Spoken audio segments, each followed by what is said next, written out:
निर्मला देव्यै नमो नमः। ॐ त्वमेव साक्षात् श्रीकल्की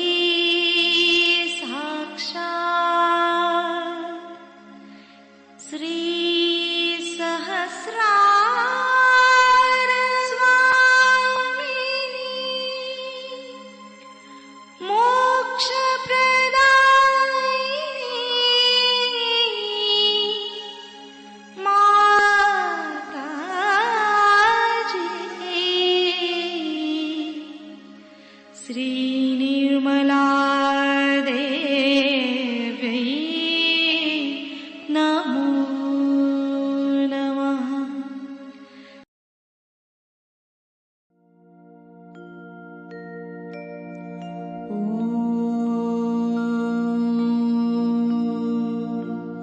तमेव साक्षात् श्रीगणेश साक्षात् श्री आदिशक्ति माताजी श्री निर्मला देवै नमो नमः।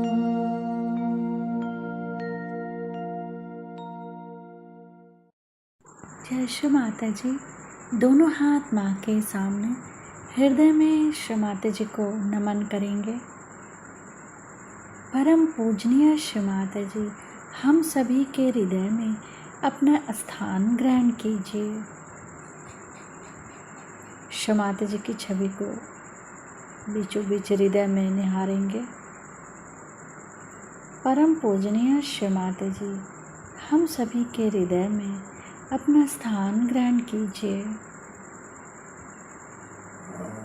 श्री माता जी, हम सबको क्षमा कर दीजिए, हम सभी अज्ञानी हैं।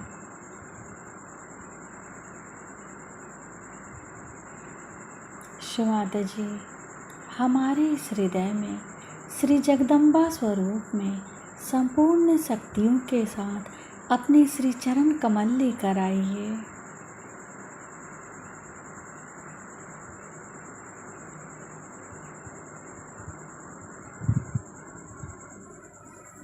धीरे धीरे अपने संपूर्ण चित्त को मूलाधार पे, तीनों मूलाधार को देखेंगे। बाएं मूलाधार,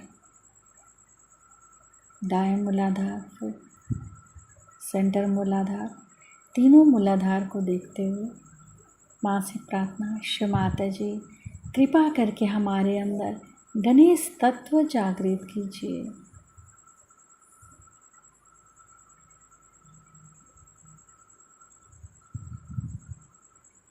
धीरे धीरे सुषुम्ना नाड़ी से अपने चित्त को उठाते हुए फ्रंट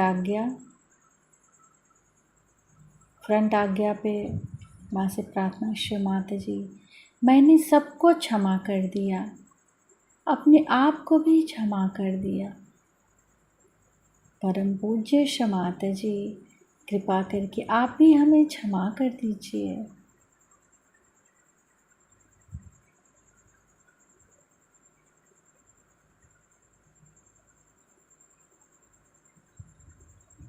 राइट आज्ञा, श्री माता जी हमारे दाहिने आज्ञा में जो कुछ भी है उसे हम आपके श्री चरणों में समर्पित करते हैं।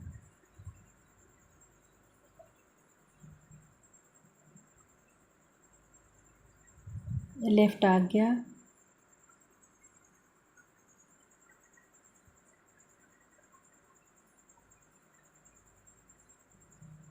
श्री माता जी हमारे अंदर जो भी क्रियाएं होती हैं उससे होने वाली समस्त प्रतिक्रिया को शांत कीजिए।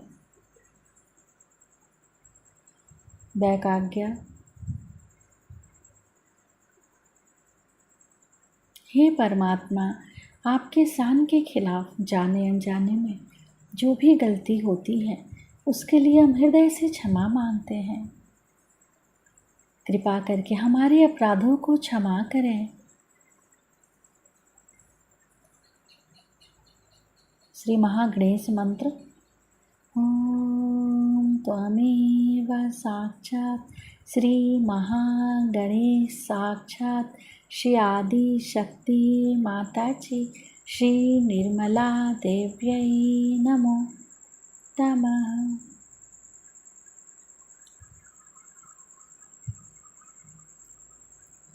बैक आज्ञा से फ्रंट आज्ञा, लेफ्ट आज्ञा, राइट आज्ञा, अपने आज्ञा के चारों तरफ चित्र रखेंगे एक साथ।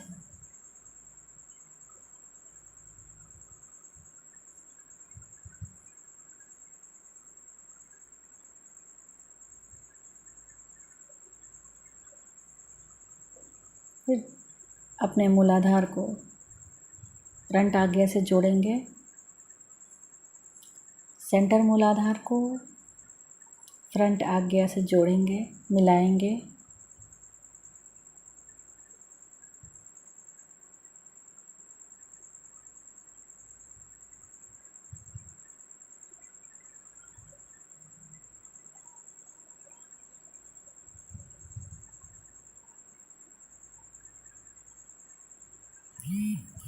सिर के तालु भाग पर चित्त को स्थिर करते हुए अमृतवाणी सुनेंगे।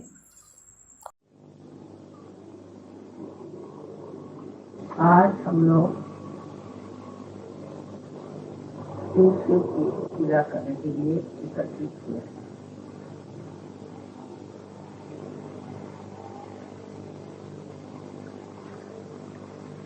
इसी के लिए कहा जाता है वो बहुत सरल है और एकदम भोले हैं, इसीलिए उनको जानना बहुत कठिन है।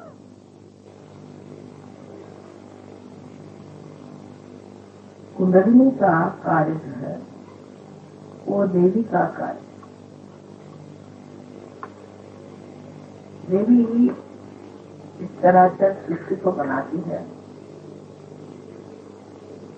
और अंत में आपके अंदर कुंडलिनी बनकर शिव तक पहुंचा देती है।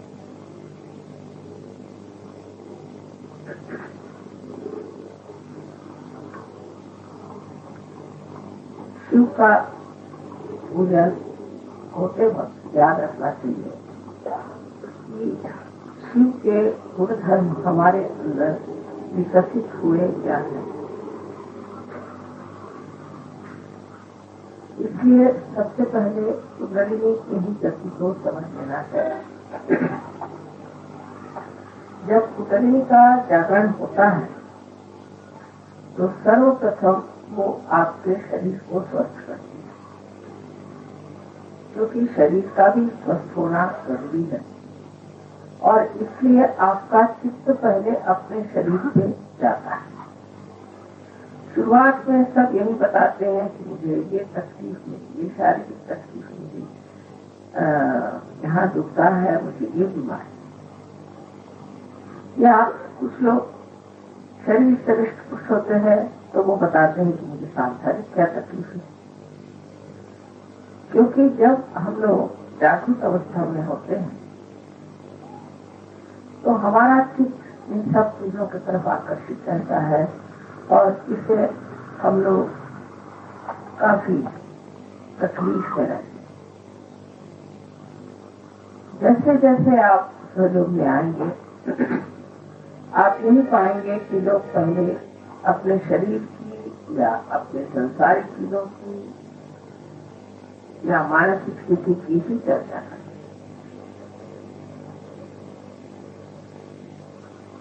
इसलिए पहले यह व्यवस्था की गई थी कि शरीर को पूरी तरह से त्याग दिया जाए, यानी उसके तरफ ध्यान न देना चाहिए और उसको कष्ट देना चाहिए।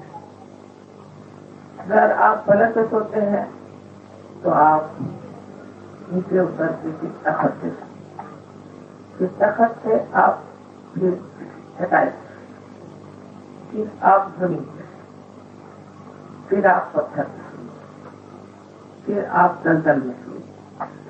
ऐसे अनेक तरह से शरीर को पक्का बनाया जाता है, इससे शरीर बाद में कोई तकलीफ न दे।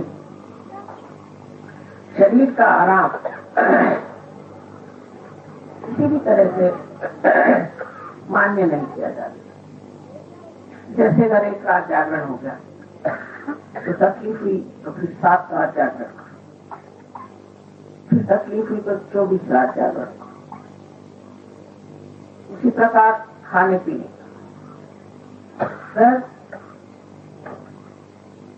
मनुष्य को खाने की बहुत लालसा है, तो आप एक दिन उपवास करो, फिर आप 7 दिन उपवास करो, फिर आप 40 दिन उपवास करो।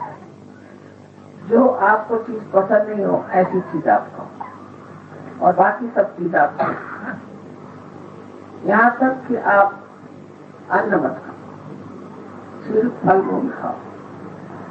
फिर अगर आपको कपड़ों का बहुत शौक है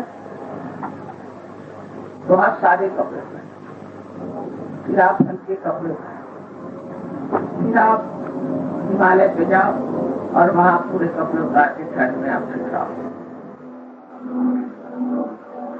इसी प्रकार किसी को लग रहा हो कि मुझे अच्छा घर चाहिए, मैं अच्छे घर के बगल नहीं रह सकता, मुझे 4 किलो बाथरूम अच्छा चाहिए, कपड़े ज्यादा आते हैं कि हम लोगों की इच्छाएं और प्रवृत्तियां बढ़ गई अगर हमारा चित्र ज्यादा है। तो कहा जाता था कि अच्छा ठीक है, आप बड़े महल में रहते हैं तो अब आप आकर के पहले झोपड़ी में, फिर झोपड़ी में भी पाया लगाते, उसमें भी वो अपने को असुरक्षित समझते। कहा जाता था अच्छा अगर इसमें आप अपने को असुरक्षित समझते हैं तो ठीक है, आप जंगल में आ जाए।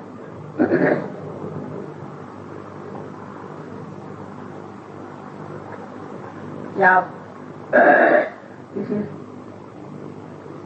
तीर्थ स्थान में जाओ, जैसे कि कोई निकला तो काशी का आदमी तीर्थ स्थान में जाएगा तो काशी जाएगा, और काशी का जाएगा तीर्थ स्थान में तो काशी जाएगा। रास्ते में उसको शेर खा जाएंगे, शेर ने छोड़ा तो सांप काटेगा, सांप ने छोड़ा तो मगर खा जाएगा, और जब तक वो वहां पहुंचते हैं 1000 में से 1 आदमी मार खाएगा। इस तरह से लोगों को छाटते छाटते और फिर उनको फिर आत्म साक्षात्कार की बातचीत।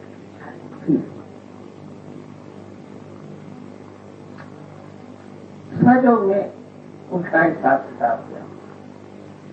सहयोग में न तो आपको घर छोड़ना है, न द्वार छोड़ना है, नहीं अपनी खाना पीना छोड़ना है, नहीं वस्त्र का कोई प्रॉब्लम है, कुछ नहीं, सब आप जैसे हैं ऐसे ही। और इसमें आपकी कुंडलिनी का जागरूक हो जाए। कुंडलिनी इसी स्थिति में जागरूक हो जाएगी। पहले तो एक हिरण का चर्म बिछा के उस पे बैठ के साधना करके फिर आपकी तपश्चर्या होगी। उसके बाद आप बहुत दिन तक भूखे मरिएगा, एकदम आपकी हड्डियां निकल आएंगी, तब भी फिर परीक्षा होगी, आपको उल्टा टांगा जाएगा, कुएं में डाला जाएगा, 2-3 बार देखा जाएगा किस हालत में आप है। उसके बाद अगर आप जिंदा रह गए तब फिर कहीं जाकर के चर्चा होगी।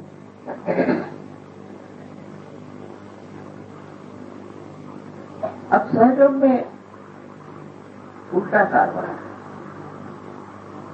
पहले तो हमने ऊपर का शिखर बना दिया, खोल दिया शिखर, संस्कार खोल दिया, और संस्कार खोल के अब कहा कि आप ही लोग अपने को ठीक करें। लेकिन तो भी हम लोग समझ नहीं पाते कि सहज योग बहुत ही कठिन चीज, इतनी सरल है उतनी कठिन। शंकर जी कहते हैं, क्योंकि हमारे अंदर अनेक नाड़ियां हैं और उन नाड़ियों को खोलने का एक तरीका है कि हमारा चित्त जो है वो इधर उधर न उठे। तो सहयोग में ये तो कोई नहीं बताते कि तुम खाना पीना छोड़ दो, उपवास करो और गुजरात में हिमालय में क्षण में बैठो, ये कोई नहीं बताता। लेकिन क्या करना चाहिए इससे हमारी प्रगति? सबसे पहले हमें अपनी तरफ अंतर मन करके विचार करना चाहिए कि ये मन क्या करना। जैसे कि अब आप कहीं गए और आपने देखा कि आपको थोड़ी जगह नहीं मिली, तो फौरन आप शिकायत करना शुरू कर देंगे, माँ देखिए हम वहां पर जगह नहीं। उस वक्त ये सोचना चाहिए कि मैं इसे क्यों कह रहा था, क्योंकि मैं अपने शरीर के बारे में चिंता कर रहा हूँ कि मुझे सोने की जगह नहीं मिली, मुझे ठीक से जगह नहीं मिली और मैं अपना चित्त इसी में डाले जा रहा हूँ।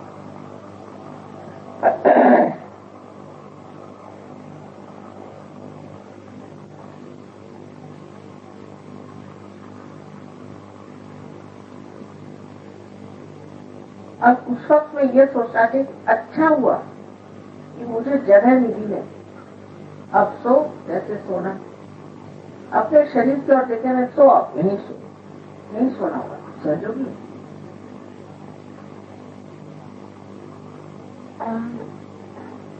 मुझे सोने के लिए अच्छी जगह क्यों चाहिए?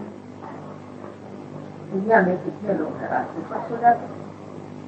तू कौन बड़ा भारी हो गया कि तुझे सोने के लिए अच्छी जगह चाहिए? और लोग तो खड़े खड़े भी सो जाते हैं, तू खड़े खड़े क्यों नहीं सोता? और फिर सोना भी क्या जरूरी है? अपने को समझता क्या है? ऐसे अपने शरीर से बचो। एकदम आफत आ जाएगा कोई एक बार खाना न खाए, देखा है आफत आ जाती लोगों पर, कर एक बार खाना न कर, एक दिन खाना नहीं मिले तो बहुत अच्छा सोचता है, अच्छा हो गया, अब मैं देखता हूँ तो क्या होता है तेरा, मर जाएगा क्या? ऐसे शरीर को धिक्कारना चाहिए, खुद ही अपनी तरफ से शरीर को धिक्कारना चाहिए। अब जैसे आजकल तो सबसे ज्यादा शरीर की सोच शुरू कर है, जैसे कि ये हमने कपड़ा पहना तो उसका मैचिंग होना चाहिए, फलाना है, मतलब इस तरह की आधुनिक चीजें निकल आई हैं और उसके जो नॉर्म्स परिमाण है वो इतने ज्यादा एक्सट्रीम है कि हम लोगों को समझ में भी नहीं आता है कि हम इस एक्सट्रीमता के एक पूरी तरह से गुलाम हो जाए।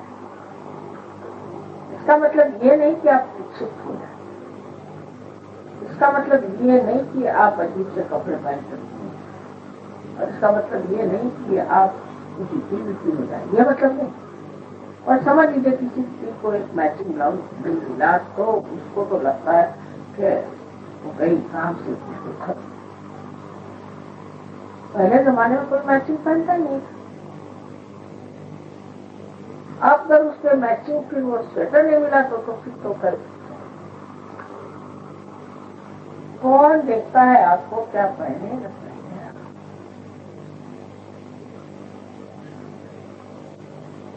और ऐसे कौन आप देखने से कौन आप कोई ऐसी नीति है कि आपको देखने से किसी का कैसे खुल जाएगा, किसी का कोई जन्म खुल जाएगा, कोई ऐसी बात हो जाएगा, कुछ भी नहीं। उल्टे आपको देखने से तो कोई पकड़ जाएगा। कभी कभी तो मैं आँख झुका के चलती लोग कहते हैं माँ तुम हाथ क्यों झुकाती हो?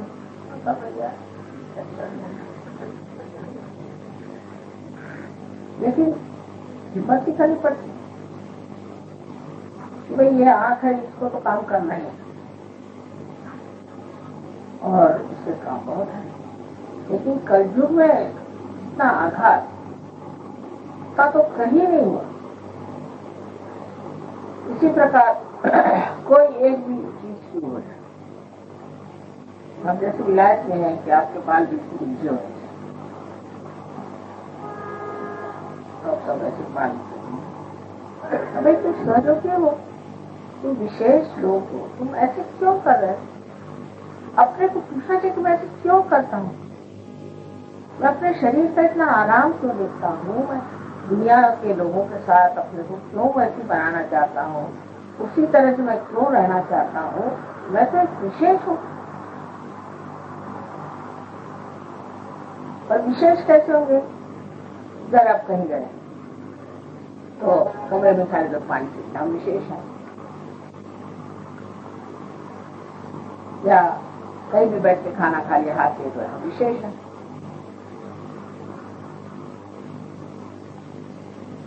विशेष का मतलब ये कि आपने जो ये चित्त की जल है उसे रोकना है। चित्त को लीन करना है चैतन्य।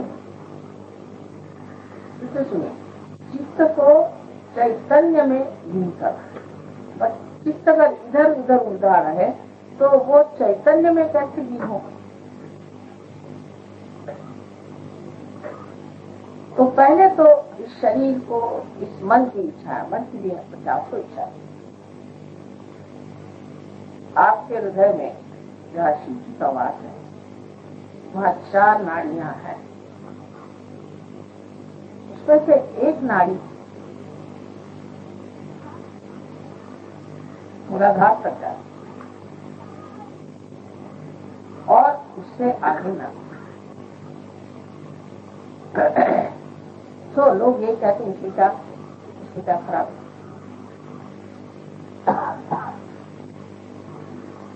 लेकिन आप सहयोगी हैं, अब आप नर्क कहाँ को जा रहे हो बाबा? आपका रास्ता बन गया, आप नर्क की ओर क्यों जा रहे हो? तो अपने और चित्त में ध्यान देना चाहिए कि मुझे ये वासना क्यों,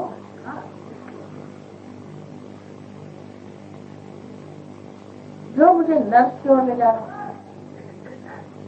मैं तो एक कदम ऊपर रखे हुए हूँ और एक कदम कब्र में रखा हूँ। तो या तो कब्र में बैठ जाओ या ऊपर ही रह लो।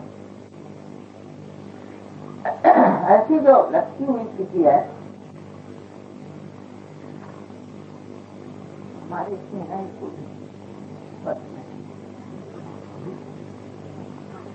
पर्स में साधक पहन जाए, साधक कह दो जाए, गाना चाहिए बोल बोल के भी। हाँ, तो अब चित्त जो है उससे कहना कि तू कहाँ भाग रहा है? नर्क के तरफ जाना चाहता है क्या?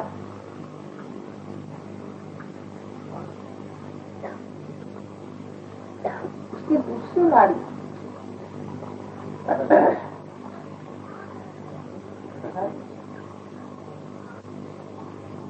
उसकी दूसरी नाड़ी है, वो नाड़ी हमें इच्छाओं की तरफ जाती है।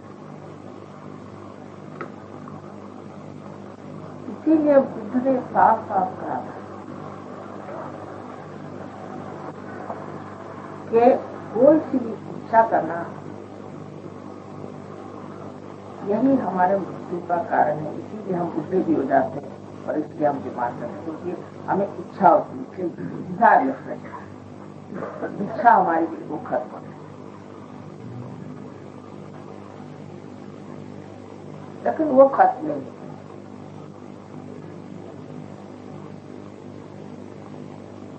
एक शुद्ध इच्छा मात्र रहनी चाहिए। वो कैसे हो?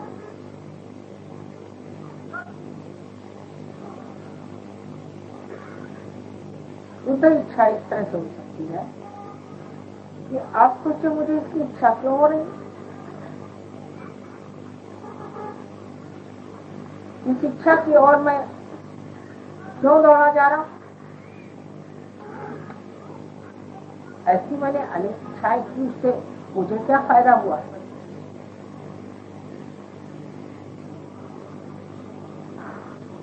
तो जो कुछ भी मिला है उसी में आनंद मान लेना ही एक बुद्धि का कर्म है। अब ये हुआ, किसी को इच्छा हुई कि भाई माँ से मुझको सामने जा, या किसी चीज की इच्छा हुई हम पहले वहां जाके खड़े। ऐसी इच्छा क्यों? क्योंकि अज्ञान में ये नहीं जाना माँ हर जगह जाने की जरूरत है।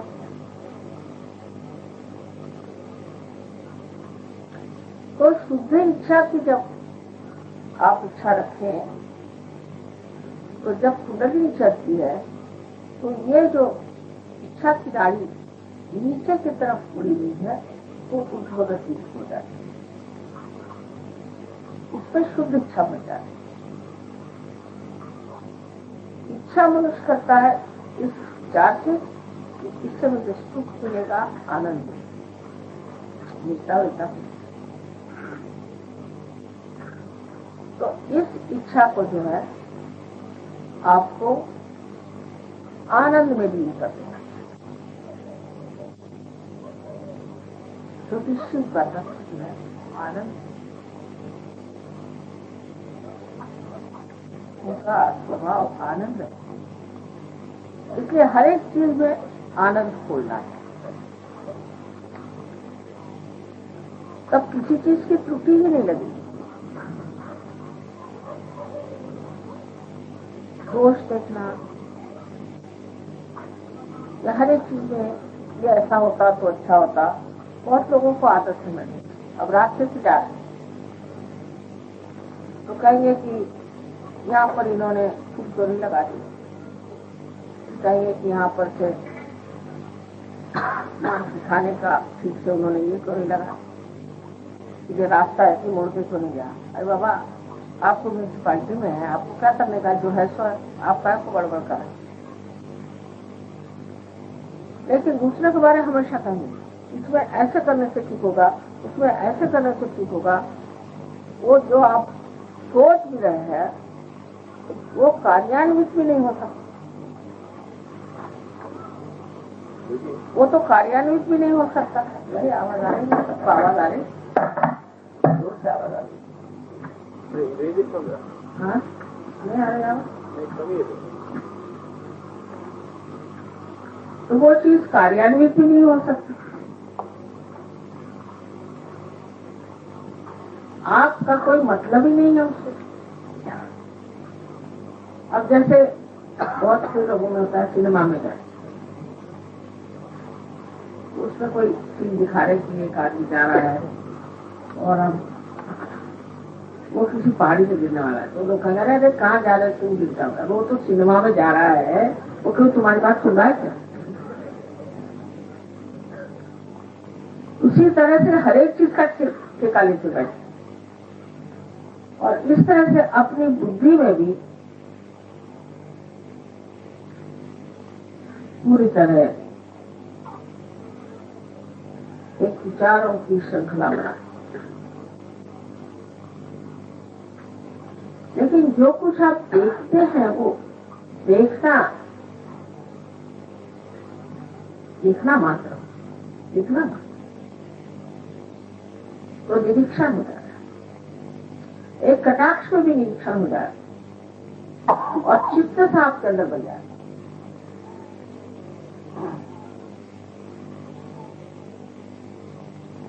लेकिन वो देखना नहीं है, उसे निरंजन देखना है, कि कोई रंजना नहीं होना चाहिए ना, उसके प्रति कोई रिएक्शन नहीं होती, बस देखो। इस रिएक्शन का क्या फायदा? वही जैसे मैंने बताया कि सिनेमा में आपको कोई आदमी कुछ कर रहा है, करा जाएगा, तुम ऐसे मत करो, उसको सुन रहा है क्या तुम्हारा?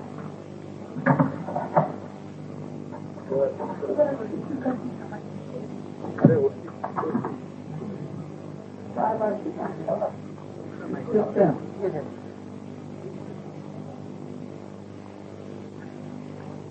तो निरंजन देखना ये भी शिव का ही,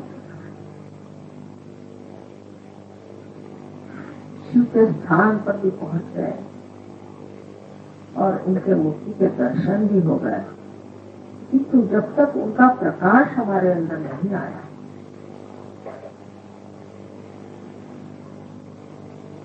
तो सब व्यर्थ ही।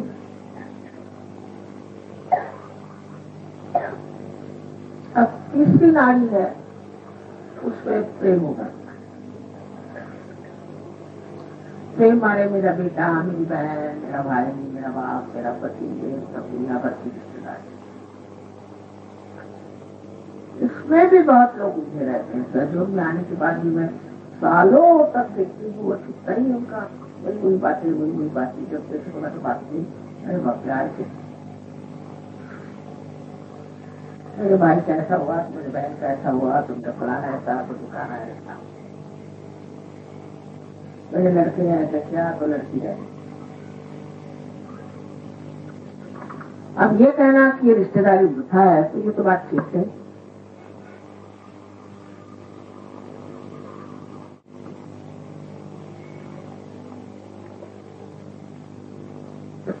तो ऐसा ममक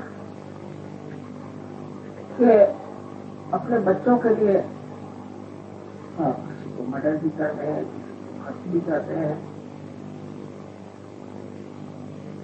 कुछ भी कर सकते इस ममकों के लिए। कोई पत्नी के लिए, कोई प्रेसी के लिए, तो कोई पति के लिए, तो इस कदर उसमें आदमी अपने जीवन को व्यक्त करता है।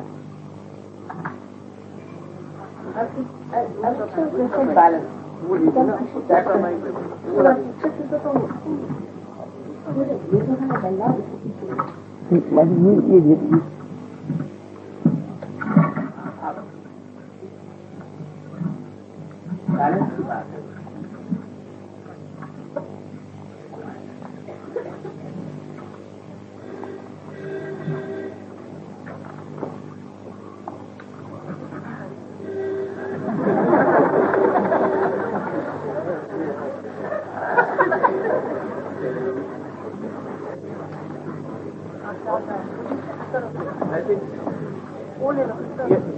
ये वाला माइक दे दीजिएगा, ये वाला माइक दे दीजिए।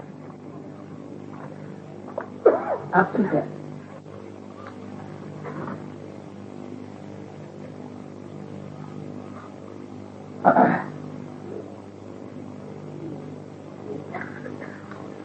और उसके बाद देखते हैं कि उनके लिए इतना क्या, वही आपके दुश्मन है, वही आपको बता रहे हैं सबसे ज्यादा दुख वही दे रहे हैं, और आपको और भी ज्यादा दुख इसलिए होता है कि इन्हीं के लिए हमने इतना किया, इन्होंने हमारे लिए किया।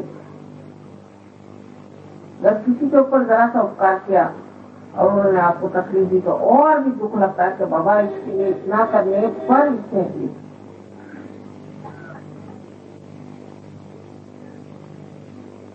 पहले जमाने में तो कहते थे कि सबको त्याग दो, घर त्यागो, बच्चों को त्यागो, किसी को त्यागो, सब छोड़ छाड़ करके जंगल में जाके एकांतवास। सहयोग में ऐसा नहीं।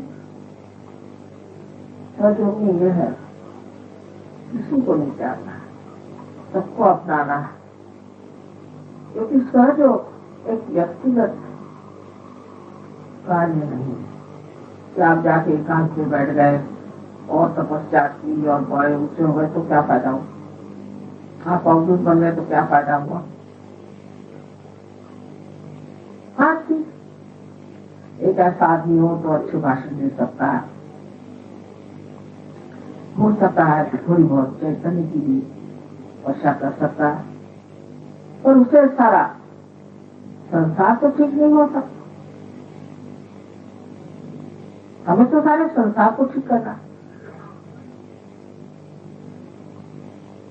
तब ये सोचना कि मैं क्यों अपना फल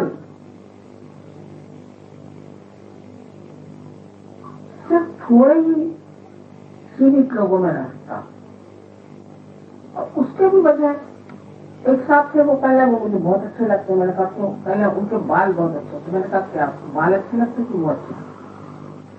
तो कोई कहेंगे कि साहब वो उनका हमारे साथ बर्ताव,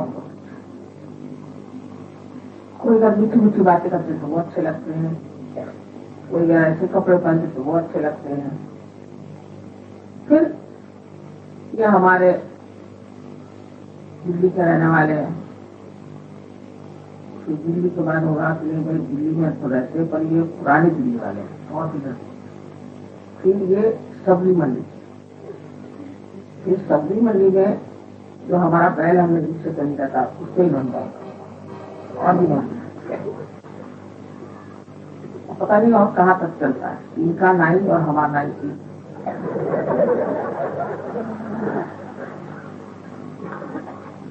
और बड़े गले मिलेंगे। वाह वाह वाह। अभी तो ये बम्बई वाले हैं, दिल्ली वाले हैं, फलाने हैं, ठिकाने हैं। आप अब विश्व के नागरिक हो गए, अब कहाँ बम्बई और कहाँ दिल्ली और कहाँ मद्रास, ये अगर आपके दिमाग में अभी भी बैठा हुआ है तो अभी आप स्वयं को समझे।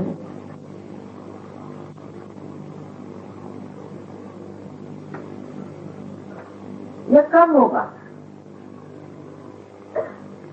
जब आपका ममत्व करुणा में ये होता है, करुणा में, क्योंकि करुणा के सागर, दया के सागर शिव है। ये करुणा में लीन होना है, तब फिर बराबर समझ में आएगा कि किसे क्या समझना चाहिए, किसके साथ क्या करना चाहिए और अछूता कैसे रहना चाहिए। मैंने बहुत बार उदाहरण दिया है आपको कि एक पेड़ में पानी छोड़िए तो उसका जो सत्व उठता है वो पेड़ के हर शाखा में, हर पत्ते में, हर फूल में, फल में जाता है और लौट आता है। और नहीं लौटे तो वो उड़ जाता है। लेकिन जब वो एक फूली में फल जाए तो वो पेड़ भी मर जाएगा और फूल भी मर जाएगा। तो जिसे निर्वाच प्रेम कहते हैं, तो देवी का एक वर्णन में कहा जाता है कि उनका प्रेम निर्वाच है, कि वो इसके लिए कुछ करती है तो फिर उन्हें यही ख्याल रहता कि ये कुछ किया गया या हुआ और इस तरह से क्यों किया और ऐसे नहीं करना चाहिए था या कुछ हो गया खत्म, आज करो छोड़ो। वो चिपकता नहीं दिमाग, रात दिन वही गुनगुन लगी नहीं रहे। कोई भी चीज में उलझता नहीं मन, क्योंकि वो करुणा में, करुणा के सागर में लीन हो गया। और करुणा के सागर में जो लीन हो जाता है वो बस, अब कोई आ गया उसको कोई तकलीफ करता, बाबा इसकी तकलीफ भी करता, अब वो जाकर के बाद में छुड़ाने के लिए आए, चाहे कुछ करे, ये विचार नहीं आता। तकलीफ है ना, अब ठीक कर, इनको परेशानी ठीक कर देता। हालांकि मैं जानती हूँ कि कोई को परेशानियों में कोई अर्थ नहीं है, लेकिन तो भी बहुत गंभीरता से उसको सोचती हूँ कि भाई क्या परेशानी बताओ, हाँ फिर ऐसा है तो फलाना है। छोटी छोटी चीजें भी कोई बताए, अपने अपने दायरे से लोग मिलते हैं, उनके दायरे में मैं नहीं उतर पाती, अगर वो मेरे दायरे में नहीं उतर पा रहे हैं तो ये उनका दोष है। उनको उतरना चाहिए, उनको इसी दायरे में उतरना चाहिए जिसे करुणा, करुणा करुणा के लिए हो, किसी काम से, किसी वजह से, किसी मतलब से, किसी रिश्ते से नहीं हो। कोई होगा बड़ा आदमी, कोई होगा छोटा आदमी, कोई होगा रास्ते पर बड़ा अधिकारी, कोई भी हो। करुणा ऐसी चीज है कि वो जैसे कि कहीं आपने देखा है कि समुद्र है, कहीं भी गड्ढा हो जाए पानी भर जाए, कहीं भी कोई त्रुटि हो उसको भर देगा। इसी तरह से करुणा का स्वभाव ही है कि उसने देखा इनको तकलीफ, अच्छा चल इसके आंसू पोंछ दो, उसके आंसू पोंछ दो, उसकी तकलीफ निकाल दो। वो इसलिए नहीं कि कुछ उससे मांगना है, लेना है, क्या मतलब है, वो सिर्फ इसीलिए कि वो स्वभाव ही है। पानी का स्वभाव, सागर का स्वभाव, तो वो स्वभाव होने के लिए, स्वभाव भी शब्द कितना सुंदर है। स्व माने आत्मा और आत्मा का भाव। जब वो आत्मा का भाव आपके अंदर आ जाए, सिर्फ करुणा, फिर ये सब चीज टूट जाए। दिल्ली रहने वाले, बम्बई रहने वाले, फलाना ठिकाना कुछ याद नहीं है,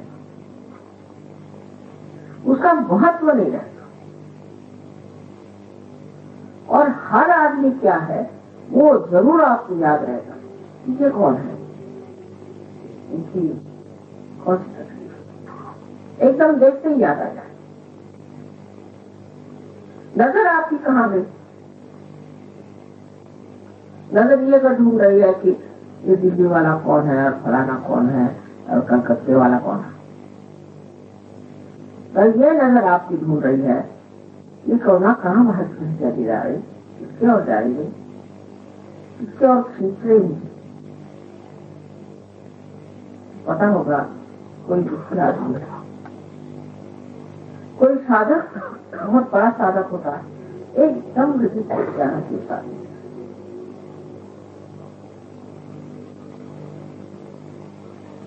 और ये करुणा की सब आपको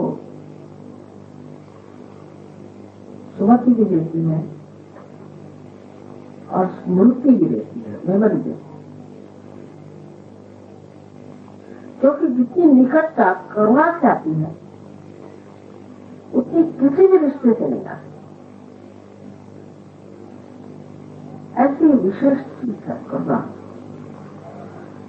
और इस करुणा में अपने को लीन कर लेना, इस ममत्व को लीन कर लेना ही सहयोग में उन्नति का मार्ग है। क्योंकि मैंने कभी नहीं कहा कि आप अपने बाल बच्चे छोड़ दो, घर छोड़ दो और घर से निकल के अपना जितना पैसा तो नहीं जला दो, घर बेच दो, बीवी को भी बेच दो, बच्चों को बेच दो, सब पैसा मुझे दे। ऐसे कहते ना साधु संत आजकल, लेकिन इनके उल्टे सहयोग है। आप जैसे भी हो, जहां में अंदर ही अंदर बढ़ते जाओ। वो अंदर देखे बगैर तो नहीं होगा। तो ये सोचना है कि क्या मैं करुणामय हूँ? किसी को अगर कुछ है, अब उससे कहा कि नहीं भाई इस बार नहीं हो सकता, बहुत बुरा मान जाए,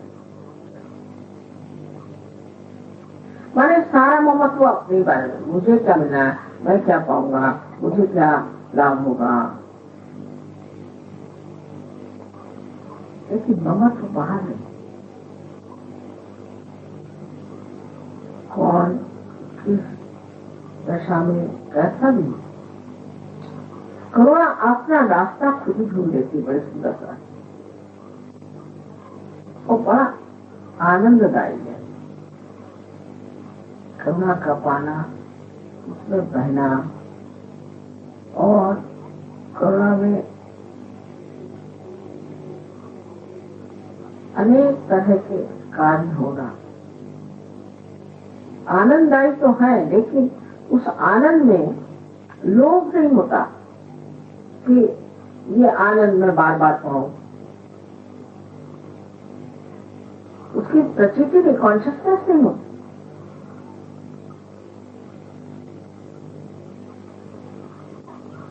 कर दिया, कल हो गया, जैसे संगीत को सुन लिया, मजा आ गया, वही खत्म हो गया। इसी तरह से कोई काम है, कर दिया,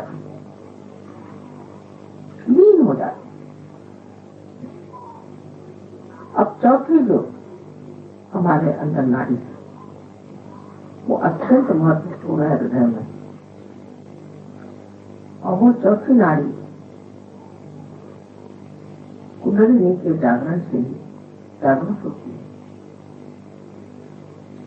और यश की शुद्धि से निकल के और मस्तिष्क में जाकर के कमल को खिलाती है। जब हमारा चित्त इन सब चीजों में लीन हो जाता है तो जैसे कि इस कमल में जीव आ जाता हो या इसमें कोई शक्ति आ जाती हो, या ऐसा समझिए कि जैसे कोई एक पौधे में पानी पड़ जाए तो वो जैसे अपने आप बढ़ता है, इसी प्रकार ऐसा शुद्ध चित्त जिस मनुष्य का हो जाता है उसके हृदय की कली खिलती है और वो कमल रूप होकर के सहस्त्रार में छा जाता है। फिर उसका सौरभ, उसका सुगंध चारों ओर फैलता है और ऐसा मनुष्य एकदम नतमस्तक होता है, एकदम नतमस्तक होकर सबके सामने झुका रहता है। कोई अगर कहता है कि आपने बड़ा मेरा काम कर दिया, बड़ा ये चमत्कार कर दिया,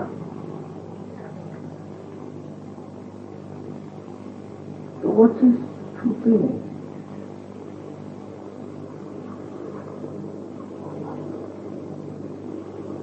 जैसे कि आनंद की लहरें बाहर की ओर तट पे जाकर नाच करती हैं किंतु वापस नहीं लौटती, उसी प्रकार जिस मनुष्य की यह स्थिति हो जाती है उसका सारा कार्य बाहर नाच करता है, आवाज करता है, उसका असर बाहर दिखाई देता है तट पर, उसके अंदर इसका कोई भी परिणाम नहीं आता, ख्याल भी नहीं आता, विचार भी नहीं आता। अब आप लोग कभी कभी अभी आपने आगत स्वागत गाना शुरू किया तो मैंने उसका किसी और का कर रहे थे, हम इधर उधर देख रहे थे, इसके लिए गा रहे हैं, किसका स्वागत कर रहे हैं। मुझे डर लगता है कभी मैं भी आपके साथ लगाने लगता हूँ। कभी आप लोग मेरा जय जयकार करते हैं तब तो मुझे बहुत ज्यादा डर लगता है कि मैं भी नहीं गई जय माता जी शुरू कर बातें ऐसी छूता नहीं। जो भी आप कहते हैं, जो भी आपके निनाद है वो और दूसरे तक पे जाकर छू जाएंगे, मेरे तक छूते नहीं, मुझे आते ही नहीं। हाँ, उससे हो सकता है कि अंदर बैठे हुए देवी देवता खुश हो जाए और वो चैतन्य को बहाए या कुछ करे, उस तक पर पहुंच सकता है। तो जहाँ तक मेरा सवाल है, मुझे कुछ उसका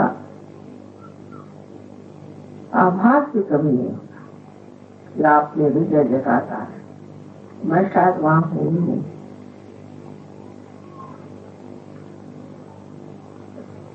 यह तो शायद अभी इतनी पोषक न हो आप लोगों के लिए, लेकिन एक बात जरूर है कि आप जब स्तुति गाते हैं, देवता खुश होते हैं, आपके अंदर के देवता भी प्रसन्न हो जाते और आपके लिए अनंत राशि से, अनंत नारियों से कितने सुखी तेज पुंज ऐसे प्रकाश की किरण आपके अंदर छोड़ते हैं। आपने फोटोग्राफ में देखा होगा, इतनी मेहनत करते हैं आप, तो आपके लिए भी बहुत आवश्यक है। तो वो जब इतनी हमारी मेहनत कर रहे हैं तो हमें भी इस शुद्धता को पाना है। तो पहले जो शरीर हम इसको धिक्कार रहे हैं, जिसको हम मान नहीं रहे हैं, वही शरीर जा करके एक यज्ञ हो जाता है। यज्ञ मैंने ऐसे कि अब हमारा शरीर है, हो रही तकलीफ, तो ये तो तकलीफ होनी है क्योंकि यज्ञ है ना। अच्छी बात, जैसे कि काष्ठ का जलना यज्ञ में जरूरी है, उसी तरह इस शरीर का भी जलना यज्ञ में जरूरी है। लेकिन सहयोग में सबसे बड़ी बात यह है कि ये जो कृतयुग शुरू हो गया आपके गुरुकुल से, आपको बहुत तकलीफ तो कुछ होती नहीं, खास सब सामने जाके खड़ी जाती, तब साक्षात्कार होते रहता है। आप कहते हैं चमत्कार हो रहा है, सब चीज आपको सुलभ में मिल जाती, बहुत से काम आपके सरल सहज हो जाते। शोभना सुलभ गति कहा जाता है कि आपके शोभायमान इस तरह के जीवन में अत्यंत सुलभता से आप प्राप्त कर, कोई भी अशुभ काम करने की, अशोभनीय काम करने की जरूरत।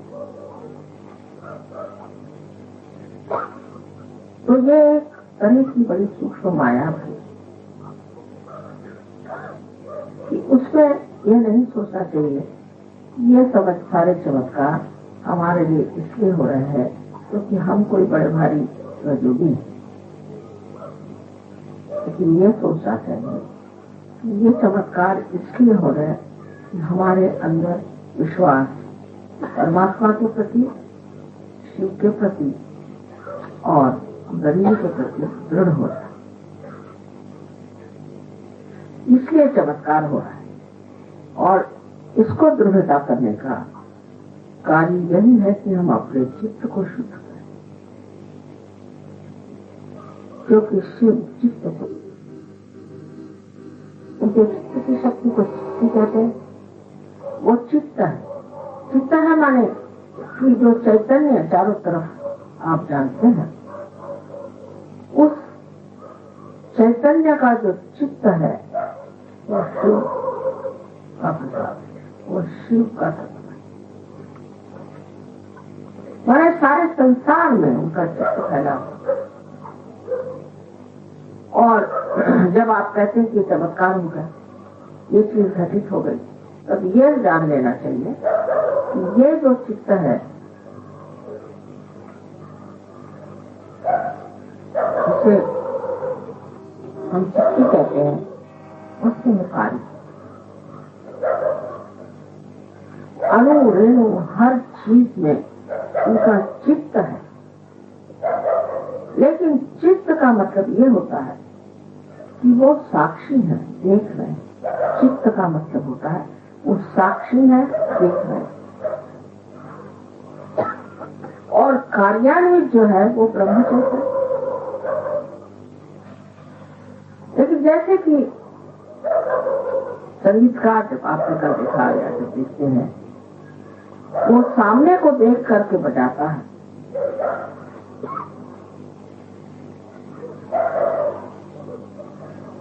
उसी प्रकार ब्रह्म चैतन्य उस चित्त की दृष्टि को देख करके ही कार्यान्वित होता है। उस दृष्टि को, उस चित्ती को ब्रह्म चैतन्य जानता है और वो इस कार्य तब करता है जब उस चित्ती को देखकर से वो ठीक समझता है। जैसे अभी हमारे आते साथ एक साहब आए थे, एकदम से उन्होंने स्वामी माता जा रहे, देखते साथ एकदम पका मुझे देखा, मैंने कुछ कहा नहीं, पूछे, सिर्फ मुझे देख करके एकदम सब पका। उसी प्रकार वो कुछ कहे या न कहे, क्योंकि ब्रह्म चैतन्य ये देवी की शक्ति है और वो कार्यान्वित है और वो उस देखने वाले को जानती है। और उस शक्ति की पूरी समय यही लीला है कि उस एक देखने वाले को खुश रखना है। इसलिए कभी कभी आप कहते भी हैं कि मां ऐसे गड़बड़ क्यों हो गया। वहां इसलिए हो गया कि वो जो चिट्ठी थी उसका रूप बदल गया।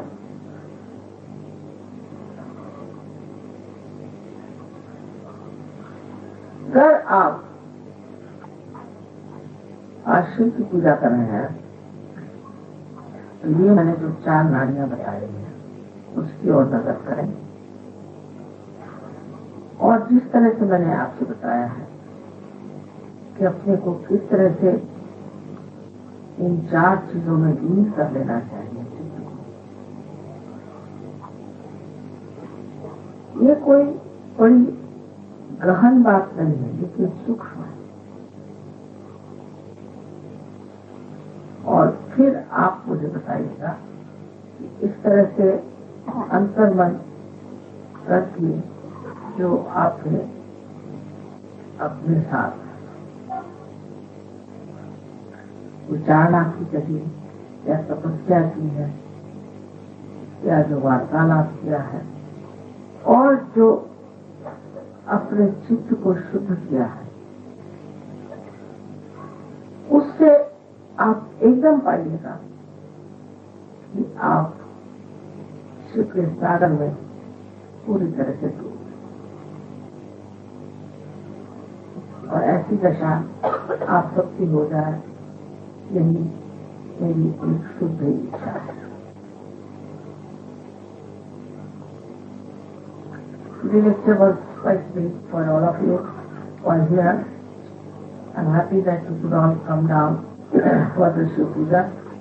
And now, as they have requested in Europe also, we are going to have a Shiv Puja on the 17th, I think, in Rome. They have never had Shiv Puja in the West.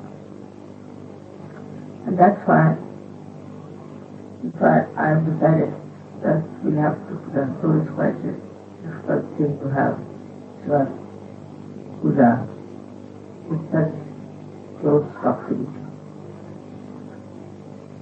Today I have told them how we have got 4 channels in our heart where Shiva resides, and how we have to introspect ourselves and control our attention. Because in Sahaja Yoga there is all freedom to be the way you are. Nothing is asked to be sacrificed or to be given up, as you were told before, to go to the Himalayas, take out all your clothes and shiver there in the cold and all sorts of things. The body, the importance of the body, has to be reduced, and for that you have to put your attention inward and try to find joy in everything. To put your attention inside is very easy because you are meditating. Supposing you are going by a bullock cart. If a man is used to Rolls Royce, he will be all the time complaining, what is this nonsense? Why have I to go by a bullock cart? Horrible is that. But a child, if he is bullock cart, he will enjoy it. What a nice thing, you are jumping up and down, very nice, how the bullocks are running, beautiful, you can watch everything so carefully outside. Because it's so innocent, like you want to have a proper bathroom, you want to have a proper bed, you want to have all these things. But if you want to make a fun out of it, it's very interesting. Once I went to Lucknow, I went to stay in the reservation apartment. And they had only one pot, so it was not so rich. They had lost all their zamindari. They said, only one pot, if you want to just sleep on the pot or on the ground. I said, all right, I'll try this cot.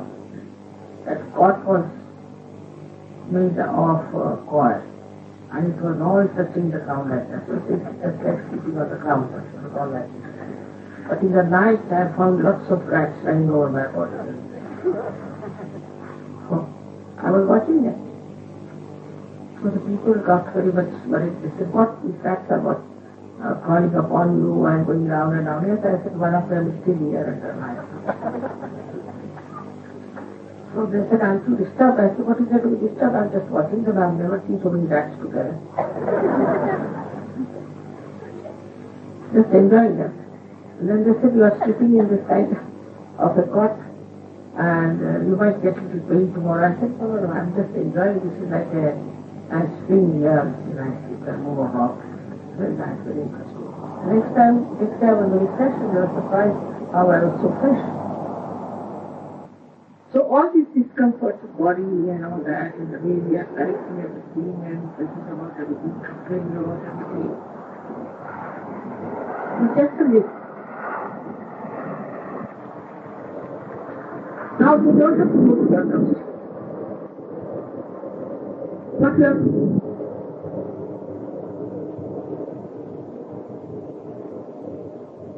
Surrender all these things into the ocean of joy,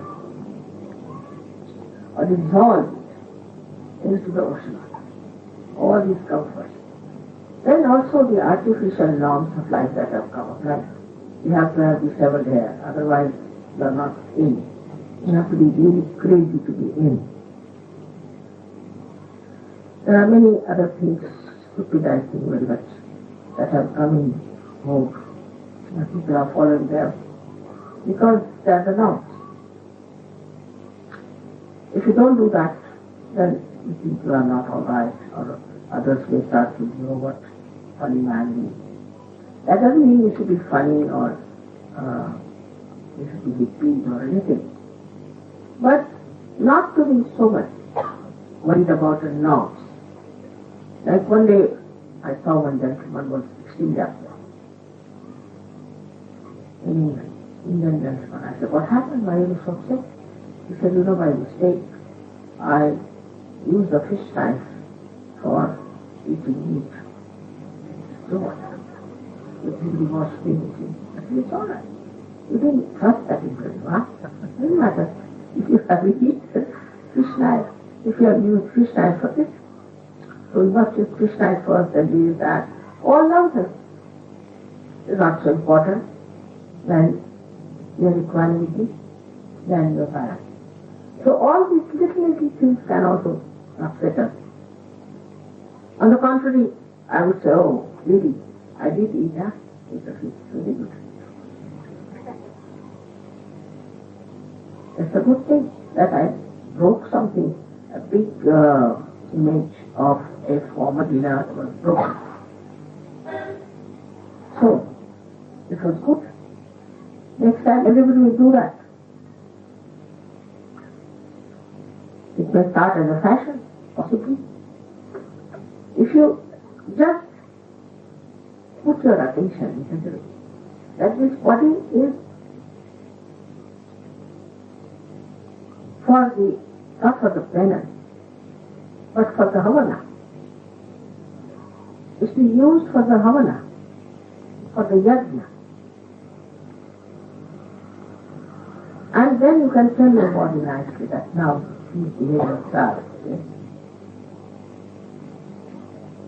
So first you have to denounce all its demands, and then it becomes a thing that you use it for doing God's work.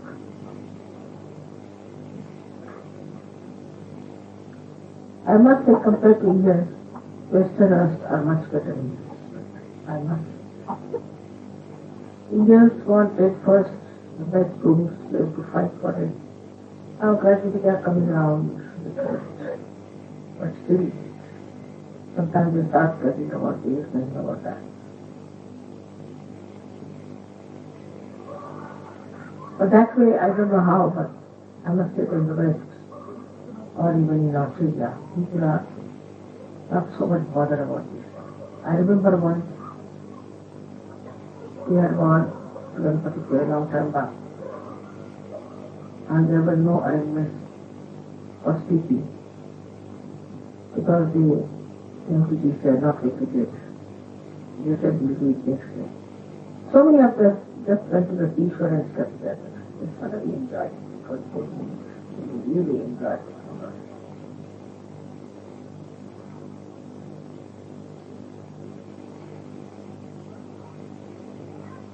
The second part is the attachments of the people.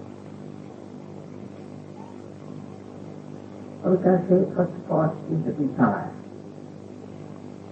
The desire to have this desire, to have that, all kinds of desires. As you have seen, we never feel free. And we are never satisfied with them when they are satisfied. So, what do we do with our desire? Dissolve it into secret, into the pure desire of Buddha. The first thing is that we have our relations. I mean, I think with the Westerners, especially when they get married, I don't know what happens to them. Then suddenly they think they are now married, so now they have become noble and they praise to God and everything. And of course, Indians have the other way around. I mean, both is just the same. So, one has to understand that, all right, it's an event of marriage. But the attention should not entangle with any person whatsoever. As I have told you many times, the sap of the tree has to rise and give its attention to all the parts of the tree and go back. If it gets attached to any one of the parts, the whole tree will die as well as that part will also die. So in every relationship, whatever you have to give, whatever you have to give to your sister, to your brother, to your children, to your wife, has to be done. But you should not get entangled with it. So what do we do with our attachment? Dissolve it in compassion. And compassion is like sea. The nature of the compassion is it fulfills all the teachings, all the balance, all the defects. Just runs it. The fourth one is the one which is for your attention. When your attention is so pure, then it nourishes its fourth channel, which blossoms, rises through your electricity, goes into your sahasrara and becomes a lotus of fragrance. Then sahasrara starts giving the fragrance of the heart. That's how the combination of the heart and the brain takes place. So this attention itself is the power of Shiva. The attention which we call as chitta. And this attention is present in every comma of the all-pervading power, the Chaitanya. And this attention is respected when these Chaitanya commas go into action. While this attention is quiet, just watch, just see. There is react. But if see the attention as it is, just watch it. And they know what it is. Accordingly they act. So Shiva is just a spectator watching the work of the goddess. He is the only spectator. And if he gets angry, and if he sees that human beings are not respectful to his power, then he comes into action and destroys the whole work of the body. So it is important that you also join hands, work down the work of the goddess so that Shiva is happy and we create a new world of spirituality and peace. May God